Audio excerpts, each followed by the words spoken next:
Sim, ele é totalmente desejável. Cantares 5:16. No versículo 9 desse capítulo, você tem um questionamento expressado pelas filhas de Jerusalém. Que é o teu amado mais do que outro amado? A esposa responde: ele é o primeiro entre 10.000. Ela assim relata muitas das coisas que ela considera muito excelentes em seu amado. Então conclui com essas palavras as quais eu li: sim, ele é totalmente desejável. As palavras expressam a transcendente amabilidade do Senhor Jesus Cristo e, naturalmente, elas são determinadas em 3 partes. 1. Quem é Ele, o que Ele é e como Ele é. Primeiramente, quem Ele é. O Senhor Jesus Cristo, a quem ela tem buscado, por quem ela estava conquistada por amor, acerca de quem aquelas filhas de Jerusalém haviam perguntado, a quem ela havia se esforçado para descrever em suas excelências singulares, ele é o grandioso e excelente sujeito de quem ela aqui fala. Em segundo lugar, o que ele é, ou que ela alega a respeito dele, que ele é alguém desejável. A palavra hebraica, que é comumente traduzida como desejos, significa sinceramente desejar, cobiçar ou anelar aquilo que é mais agradável, gracioso, deleitoso e admirável. A palavra original está tanto no abstrato e plural em número. Aqui diz que Cristo é completa essência de todos os deleites e prazeres, a plena alma e substância deles. Como todos os rios são reunidos no oceano, que é o lugar de encontro de todas as águas no mundo, assim Cristo é o oceano no qual todos os verdadeiros deleites e prazeres se encontram. Em terceiro lugar, como Ele é. Ele é totalmente desejável. É desejado em cada parte. Ele é desejável quando considerado como um todo e em cada parte. Como se dissesse: contemplem-no em qualquer respeito e singularidade que quiserem. Lancem seu olhar sobre este amorável objeto e vejam-no a partir de qualquer perspectiva. Voltem para ele os seus atentos pensamentos da forma que quiserem. Considerem a sua pessoa, seus ofícios, suas obras ou qualquer outra coisa que o pertença. Vocês o encontrarão totalmente desejável. Não há nada desagradável nele. Não há nada desejável sem ele. Portanto, observem. Jesus Cristo é a pessoa mais amorável, desejável, a quem as almas podem lançar seus olhos. Tu és mais formoso do que os filhos dos homens. Salmos 45, verso 2. Ele é totalmente desejável. Aqui é dito de Jesus Cristo o que não pode ser dito de nenhuma das meras criaturas, que ele é totalmente desejável. Em introdução a este ponto, eu irei 1. Examinar a importância desta frase, totalmente desejável. 2. Demonstrar para vocês em que aspecto Cristo é assim. E 3. Qual é o significado de totalmente desejável. Consideremos esta excelente expressão e particularmente reflitamos no que está contido nela. E vocês descobrirão esta expressão totalmente desejável. Primeiramente, isso exclui de Jesus Cristo toda a desamabilidade e desagrabilidade.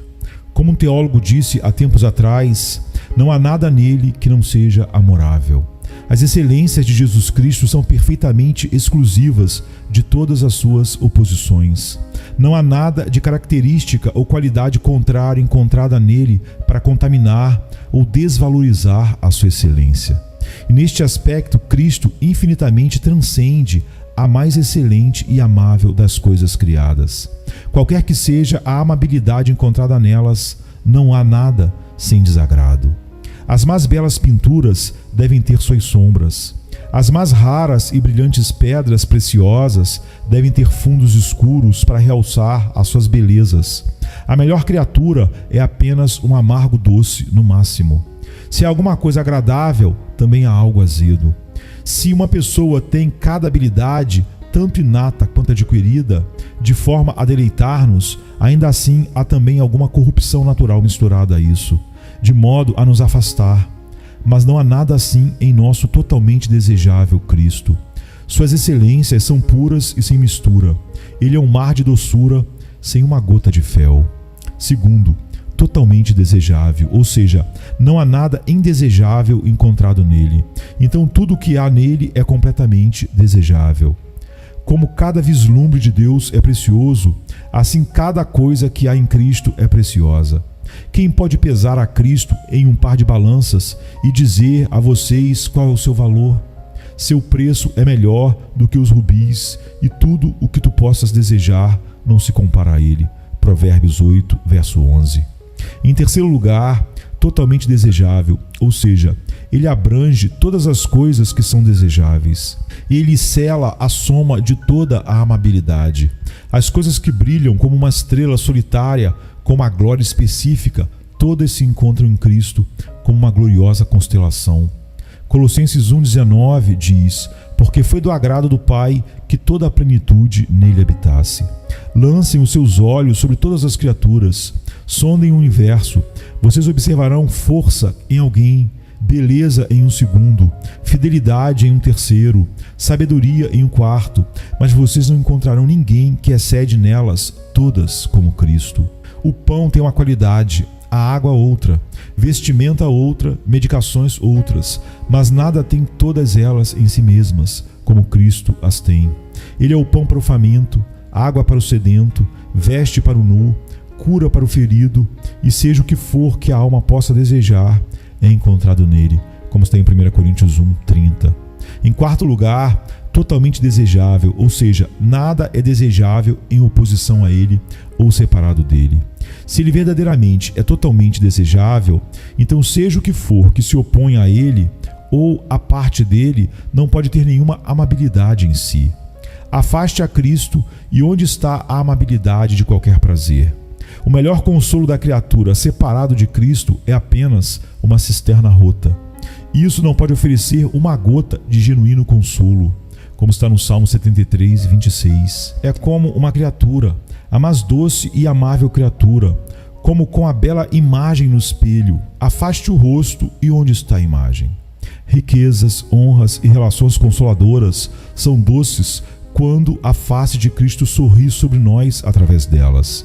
Mas sem ele, que trivialidades vazias são todas elas. Em quinto lugar, totalmente desejável, ou seja, transcende todas as excelências criadas em beleza e amabilidade. Se vocês compararem Cristo com as demais coisas, não importa quão amáveis, não importa quão excelentes e desejáveis, Cristo retira toda a amabilidade delas. Ele é, como diz o apóstolo, antes de todas as coisas. Colossenses 1:17. Não apenas antes de todas as coisas no tempo, natureza e ordem, mas antes de todas as coisas em dignidade, glória e real excelência. Em todas as coisas ele deve ter preeminência. Vamos somente comparar a excelência de Cristo com a das criaturas em poucas particularidades, e quão evidente se mostrará a transcendente amabilidade de Jesus Cristo, pois, todas as demais amabilidades são derivadas e secundárias, mas a amabilidade de Cristo é original e primária. Anjos e homens, o mundo e todas as coisas nele desejáveis recebem o que de excelência eles desejam dele. Eles são córregos da fonte. O Pai em nada separa desta fonte a origem, a mínima excelência que há nisso. 2. A amabilidade e excelência de todas as outras coisas é apenas relativa, consistindo em sua referência a Cristo e submissão à sua glória. Mas Cristo é amorável, considerado absolutamente nele mesmo. Ele é desejável por si mesmo. As demais coisas são desejáveis por causa dele. 3. A beleza e amabilidade de todas as coisas são desbotadas e perecíveis, mas a amabilidade de Cristo é nova por toda a eternidade. A doçura da melhor das criaturas é uma flor desbotada, senão antes, ainda certamente na morte, ela deve esvanecer, como está em Jó 4, 21. Porventura não passa com eles a sua excelência? Sim, sim.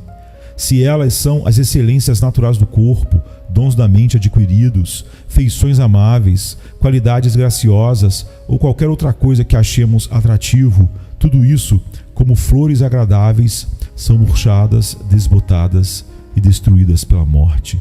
Mas Jesus Cristo é o mesmo ontem e hoje e eternamente. Hebreus 13, verso 8. 4. A beleza e santidade das criaturas são enganosas e perigosas.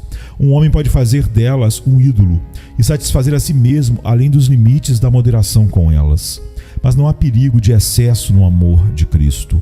A alma está, então, em forma e disposição mais saudável quando está mais enferma de amor por Cristo, como está em Cantares 5:8. 5. A amabilidade de cada criatura está em uma natureza limitada e obstruída. Nossa estima da criatura diminui à medida que nos aproximamos dela, ou quanto maior o tempo em que nos deleitamos nela. Criaturas, como pinturas, são mais belas a certa distância, mas não é assim com Cristo. Quanto mais perto a alma se aproxima dele, e quanto maior o tempo em que vive em deleitar-se nele, ele se torna ainda mais doce e mais desejável. 6. Todas as outras amabilidades não podem satisfazer a alma do homem. Não há nada capaz o suficiente em qualquer uma das criaturas ou em todo o universo natural de coisas criadas para estender e dilatar a alma do homem. Mas a alma ainda sente a si mesma confinada e restrita com esses limites. Isto advém da inadequação e incapacidade da criatura para a mais nobre e mais excelente alma do homem. A alma é como um navio em um rio estreito que não tem espaço para virar-se. Ele está sempre encalhado e naufragando nas superfícies. Mas Jesus Cristo é de todas as formas suficiente para os vastos desejos da alma. Nele, a alma tem suficiente espaço no oceano infinito que ele é. Nele, a alma pode expandir todo o seu navegar sem receio de tocar o fundo. E assim, vocês veem qual é a relevância dessa frase: totalmente desejável. Como Cristo é totalmente desejável? Em segundo lugar, eu prometo mostrar-lhes em que aspecto Cristo é totalmente desejável. Ele é desejável em sua pessoa. Primeiramente, ele é totalmente desejável em sua pessoa. Ele é a deidade habitando em carne. João 1,14. A maravilhosa, perfeita união da natureza divina e humana em Cristo fazem dele um objeto de admiração e adoração tanto para os anjos quanto para os homens, como está em 1 Timóteo 3,16. Deus nunca apresentou ao mundo uma visão tal da sua glória antes. Considerem como a natureza humana do nosso Senhor Jesus Cristo é transbordante em todas as graças do Espírito, de tal forma como nunca nenhum dos santos foi preenchido. Oh, que amorável pintura isso retrata a respeito dele. João 3,34 diz: pois não lhe dá Deus o Espírito por medida. Isso faz dele o mais formoso do que os filhos dos homens, e a graça se derramou em seus lábios, diz o Salmo 45,12. Se uma pequena medida de graça nos santos os tornam doces e desejáveis companhias, o que as riquezas do Espírito da graça preenchendo Jesus Cristo sem medida e infinitamente devem torná-lo aos olhos dos crentes? Oh, que glória isso deve estabelecer sobre ele. Ele é desejável em seus ofícios. Em segundo lugar, ele é totalmente desejável em seus ofícios. Consideremos por um momento a adequada, plena e consoladora natureza deles. Primeiramente, a adequabilidade dos ofícios de Cristo às misérias dos homens. Não podemos senão adorar a infinita sabedoria de sua concessão deles. Nós somos, por natureza, cegos e ignorantes, no máximo apenas tateando em vagas luzes da natureza após Deus, como está em Atos 17:27. Jesus Cristo é a luz para iluminar os gentios, como está em Isaías 49:6. Quando este grande profeta veio ao mundo, então o Oriente do Alto nos visitou, diz Lucas 1:78. Por natureza, nós estamos alienados e em inimizade contra Deus. Cristo veio ao mundo para ser um sacrifício satisfatório, fazendo a paz pelo sangue da sua cruz. Colossenses 1:20. Todo mundo, por natureza, está em servidão e julgo de Satanás, uma miserável escravidão. Cristo vem com poder real para salvar os pecadores, como uma presa desde a boca do terrível. Em segundo lugar, permita ser também considerada a plenitude dos seus ofícios, que o tornam capaz de salvar perfeitamente os que por ele se chegam a Deus. Hebreus 7:25. Os três ofícios, abrangendo neles tudo o que as nossas almas necessitam, tornam-se um universal alívio para todas as nossas aflições e, portanto, Em terceiro lugar, os ofícios de Cristo devem ser inefável consolo para as almas dos pecadores. Se a luz é agradável aos olhos, quão deleitável é esta luz da vida vinda do sol da justiça, como diz Malaquias 4:2. Se um perdão é doce para um criminoso condenado, quão doce deve ser a aspersão do sangue de Jesus para a temerosa consciência de um pecador condenado pela lei. Se o resgate de um tirano cruel é doce para um pobre cativo, quão doce deve ser aos ouvidos dos pecadores escravizados ouvir a voz da liberdade e libertação proclamadas por Jesus Cristo. A partir dos diversos ofícios de Cristo, como a partir de várias fontes, todas as promessas da nova aliança fluem. Assim, tantos ribeiros de paz e júbilo reconfortantes à alma. Ele é desejável em suas relações. Primeiramente, ele é um desejável redentor, Isaías 61:1. Ele veio para abrir as portas da prisão daqueles que estão oprimidos. Necessariamente, deve ser este um desejável redentor, se nós considerarmos a profundidade da miséria da qual ele nos redimiu, até da ira vindoura. 1 Tessalonicenses 1:10. Considerem o número dos redimidos e os meios de sua redenção. Apocalipse 5:9 diz: E cantavam um novo cântico, dizendo: Digno és de tomar o livro e de abrir os seus selos, porque foste morto e com o teu sangue nos compraste para Deus de toda tribo e língua e povo e nação. Ele não nos redimiu com prata e ouro, mas com seu próprio precioso sangue, como forma de pagamento, como diz 1 Pedro 1:18-19. Com seu braço estendido e glorioso, por meio de poder, Colossenses 1:13. Ele nos redimiu livremente, Efésios 1:7, completamente, Romanos 8:1, em tempo oportuno, Gálatas 4:4, e devido ao amor especial e particular, João 17:9. Em uma palavra, ele nos redimiu para sempre, para nunca mais entrarmos em escravidão. 1 Pedro 1:5 e João 10:28. Ó, quão desejável é Jesus na relação de redentor dos eleitos de Deus.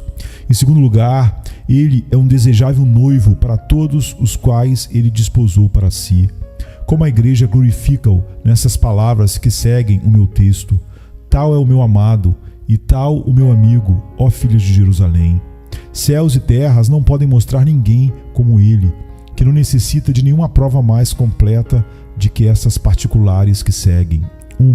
Ele desposa para si mesmo em misericórdia e em amável bondade almas tão deformadas, imundas e totalmente sem valor como são as nossas. Não temos nenhuma beleza, nenhuma bondade que nos faça desejáveis aos seus olhos. Todas as origens do seu amor por nós estão em seu próprio seio, como está em Deuteronômio 7:7. Ele nos escolheu não pelo que nós éramos, mas para que ele pudesse nos tornar amáveis, como está em Efésios 5:27. Ele veio a nós quando nós estávamos em nosso sangue e nos disse: vive. E este foi o tempo de amor, Ezequiel 16:5. E 2. Ele não espera nenhuma retribuição de nós, e ainda assim dá a si mesmo e tudo o que lhe pertence para nós. Nossa pobreza não pode enriquecê-lo, mas ele fez a si mesmo pobre para nos enriquecer, como está em 2 Coríntios 8:9 e 1 Coríntios 3:22. 3. Nenhum marido ama a sua esposa do seu seio como Cristo amou o seu povo, Efésios 5:25. Ele amou a igreja e deu a si mesmo por ela. 4. Ninguém suporta a fraqueza e provocações como Cristo. A igreja é chamada de esposa do Cordeiro, Apocalipse 19:9. 5. Nenhum marido é assim um marido imortal e eterno como Cristo é. A morte separa todas as demais relações, mas a união da alma com Cristo não é dissolvida na sepultura. Certamente, o dia da morte de um crente é o dia do seu casamento, o dia de seu mais pleno deleite em Cristo. Nenhum marido pode dizer para sua esposa o que Cristo diz para o crente: não te deixarei, nem te desampararei. Hebreus 13, verso 5. 6. Nenhum noivo enriquece a sua noiva com tais honras pelo casamento, como Cristo faz. Ele os torna aparentados a Deus como seu Pai, e a partir daquele dia os poderosos e gloriosos anjos pensam não ser uma desonra serem seus servos, como está em Hebreus 1:14. Os anjos admirarão a beleza e glória da esposa de Cristo, Apocalipse 21:9. 7.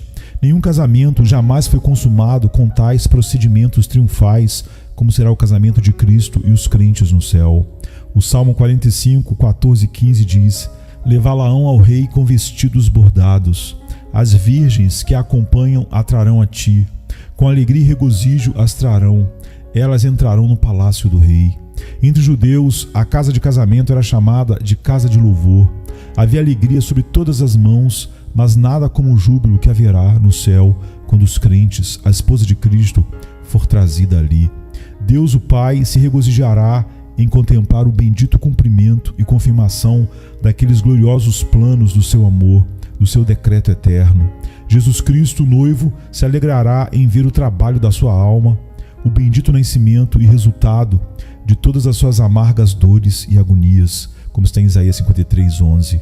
O Espírito Santo se alegrará em ver a conclusão e aperfeiçoamento do padrão de santificação, o qual estava confiado em suas mãos, como está em 2 Coríntios 5:5. Ver que aquelas almas, as quais ele uma vez encontrou como duras rochas, agora brilham como as resplandecentes pedras lavradas do templo espiritual. Os anjos se regozijarão. Grande foi o júbilo quando o fundamento deste plano foi estabelecido na encarnação de Cristo, como está em Lucas 2:13. Grande, portanto, deve ser o seu júbilo quando a pedra de cima estiver assentada com brados, clamando: graça, graça. Os próprios santos se alegrarão inefavelmente quando eles entrarem no palácio do rei e estiverem para sempre com o Senhor.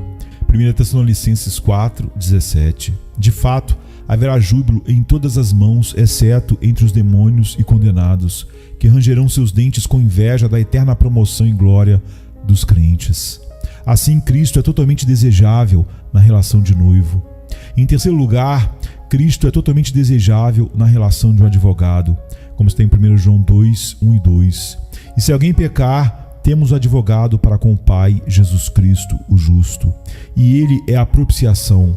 É ele quem intercede pela causa dos crentes no céu. Ele se apresenta por eles na presença de Deus para evitar qualquer nova alienação e para preservar o estado de amizade e paz entre Deus e nós.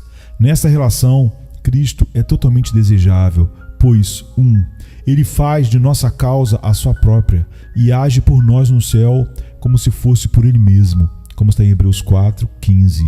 Ele é compadecido com o mais terno entendimento de nossos problemas e perigos, e não é apenas por nós em forma de representação, mas também conosco no que diz respeito à simpatia e afeição. 2. Cristo, nosso advogado, conduz nossa causa e negócios no céu, como o seu grande e primário desígnio e negócio. Por esta razão, em Hebreus 7:25, é dito dele que vive para sempre para interceder por nós. É como se nossas inquietações fossem tão assistidas por ele ali, que toda a glória e honra que é devotada a ele no céu não pudesse distraí-lo um momento de nossas causas. 3. Ele pleiteia a causa dos crentes por seu sangue. Diferente de outros advogados, não é o suficiente para ele mostrar apenas palavras, o que é uma forma menos custosa de súplica, mas ele intercede por nós pela voz do seu próprio sangue, como em Hebreus 12:24, onde nos é dito que vem a ser o sangue da aspersão, que fala melhor do que o sangue de Abel. Cada súplica que ele recebe de nós na terra é uma boca aberta para pleitear com Deus em nosso favor no céu. E assim é que em Apocalipse 5:6, ele é representado posicionado diante de Deus como um cordeiro que havia sido morto, como se fora exibindo e revelando no céu aquelas feridas mortais recebidas na terra para a justiça de Deus em nosso lugar. Outros advogados gastam seus fôlegos, Cristo despende o seu sangue. 4. Ele pleiteia a causa dos crentes livremente. Outros advogados pleiteiam por recompensa e esvaziam os bolsos enquanto pleiteiam as causas dos seus clientes. 5. Em uma palavra, ele obtém para nós todas as misericórdias pelas quais ele intercede. Nenhuma causa fracassa em sua mão, a qual ele se encarrega, como está em Romanos 8:33 e 34. Que desejável advogado Cristo é para os crentes. Em quarto lugar, Cristo é totalmente desejável na relação de amigo, pois nessa relação ele é gratificado em conhecer o seu povo, como está em Lucas 12:4 e 5. Há certas coisas nas quais um amigo manifesta a sua afeição e amizade ao outro, mas não há ninguém como Cristo, pois nenhum amigo é tão sincero ao seu amigo como Cristo é ao seu povo. Ele revela cada conselho e segredo do seu coração a eles, como está em João 15:15. Já não vos chamarei servos, porque o servo não sabe o que faz o seu senhor, mas tenho-vos chamado amigos, porque tudo quanto ouvi do meu Pai vos tenho feito conhecer. 2. Nenhum amigo no mundo é tão generoso e abundante a seu amigo como Cristo é aos crentes, aos eleitos. Ele compartilha de seu próprio sangue com eles. Ninguém tem maior amor, ele diz, do que este, de dar alguém a sua vida pelos seus amigos. João 15:13. Ele esgotou o precioso tesouro do seu inestimável sangue para pagar nossas dívidas. Oh, que desejável amigo Jesus Cristo é para os crentes. 3. Nenhum amigo simpatiza tão ternamente com o seu amigo na aflição como Jesus Cristo faz com seus amigos. Em toda a angústia deles, ele foi angustiado. Isaías 63, verso 9. Ele sente todas as nossas aflições e necessidades como suas próprias. Esta é a causa de ser dito que os sofrimentos dos crentes são chamados de sofrimentos de Cristo, como está em Colossenses 1:24. 4. Nenhum amigo no mundo tem tal contentamento em seus amigos como Jesus o tem em seus filhos, em seus crentes, em seus eleitos.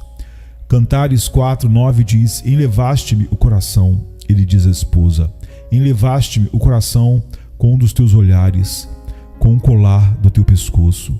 O hebraico aqui traduzido como enlevaste significa ufanar ou fazer alguém orgulhoso, como o Senhor Jesus é satisfeito em glorificar o seu povo, como ele é tomado e deleitado com aqueles graciosos ornamentos que ele mesmo concedeu a eles. Não há nenhum amigo tão desejável como Cristo. 5. Nenhum amigo no mundo ama os seus amigos com tão apaixonada e forte afeição como Jesus Cristo ama os crentes.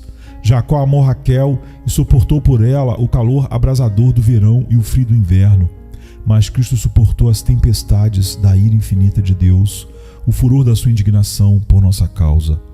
Davi manifestou seu amor por Absalão em desejar: quem me dera que eu morrera por ti. Cristo manifestou seu amor por nós não em desejar que morresse, mas na própria morte em nosso lugar e por nossa causa. 6. Nenhum amigo no mundo é tão constante e imutável na amizade como Cristo é. João 13:1 diz: Como havia amado os seus que estavam no mundo, amou-os até o fim. Ele lidou com milhões de provocações e erros, e ainda assim não rompeu a amizade com o seu povo. Pedro negou, ainda assim ele não quis repudiá-lo. Mas após a sua ressurreição ele diz: Mas ide, dizei aos discípulos e a Pedro: Não deixe no pensar que foi perdido por aquele seu pecado e seu interesse por mim. Embora ele tenha me negado, eu não o repudiarei. Marcos 16:7. Oh, quão desejável é Cristo em relação a um amigo. Eu poderia mostrar-lhes mais da amabilidade de Cristo em suas ordenanças, em suas providências, em sua comunhão conosco e comunicações a nós, mas não há fim na descrição da amabilidade de Cristo. Eu preferirei estimular os crentes aos seus deveres em direção a este totalmente desejável Cristo, o que eu concluirei brevemente em poucas palavras. 1. Jesus Cristo é totalmente desejável, então eu imploro que vocês coloquem as suas almas neste desejável Jesus. Eu estou certo que tal objeto, como foi aqui representado, compeliria amor de peito mais frio e mais duro coração. Fora com aqueles nada vazios, fora com este vão mundo enganador, que não merece a milésima parte do amor que vocês o dão. Deixe tudo permanecer fora e dê preferência a Cristo.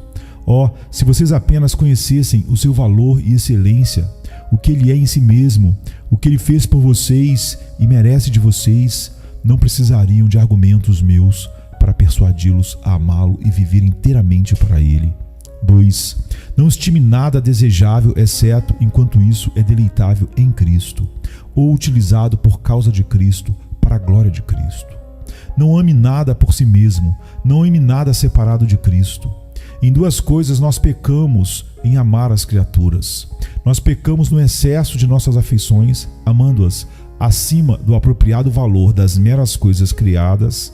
Nós também pecamos na desordem de nossas afeições, isto é, que nós damos ao nosso amor às criaturas uma prioridade que nunca deveríamos ter dado. 3. Sejamos todos nós humilhados pela corrupção de nossos corações, que são tão ávidos em suas afeições por vaidades e trivialidades e tão resistentes em serem persuadidos a amar a Cristo, que é totalmente amorável e desejável. Oh, quantos ribeiros de amor e deleite vertem sobre a vã e vazia criatura, enquanto nenhum argumento pode fazer ir adiante uma gota de amor a Jesus Cristo dos seus corações obstinados e incrédulos. Eu li a respeito de um Johannes Mollius que foi notado por caminhar frequentemente sozinho e chorar amargamente, e sendo pressionado por um amigo para saber a causa de seus problemas, disse: "Oh, lamento que eu não possa conduzir este meu coração a amar mais ferventemente a Jesus Cristo." 4.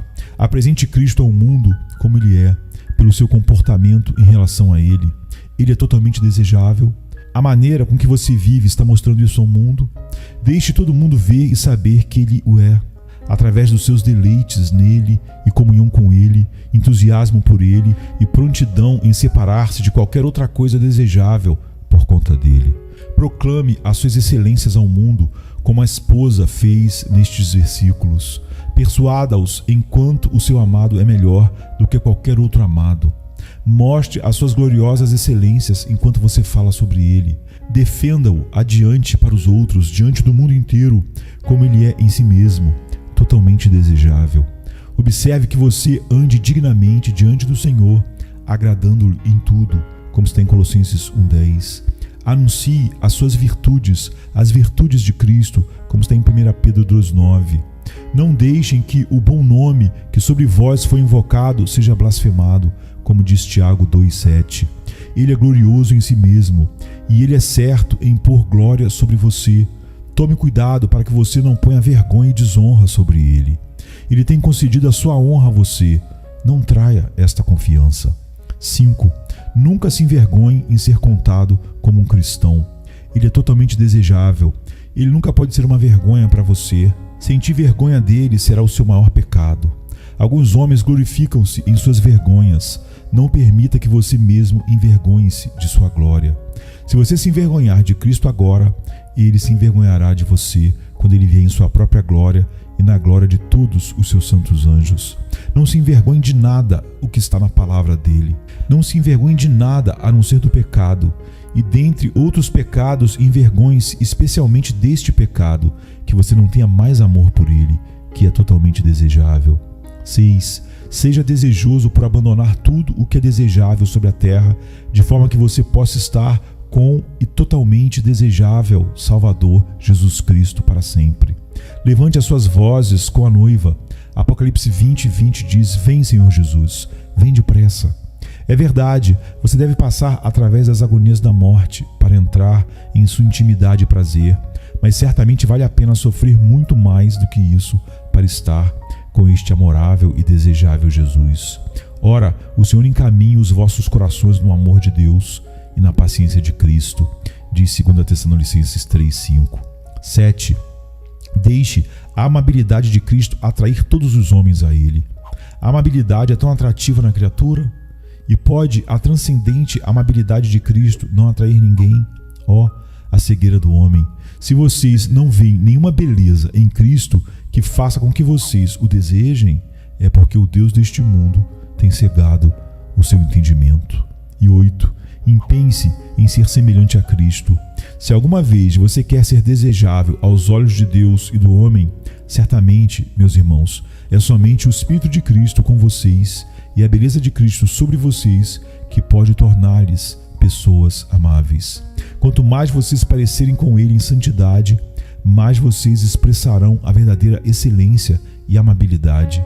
E quanto mais frequente e espiritual são as suas comunicações e comunhão com Cristo, mais da beleza e amabilidade de Cristo será impressa em seus espíritos, transformando-os em sua imagem de glória em glória.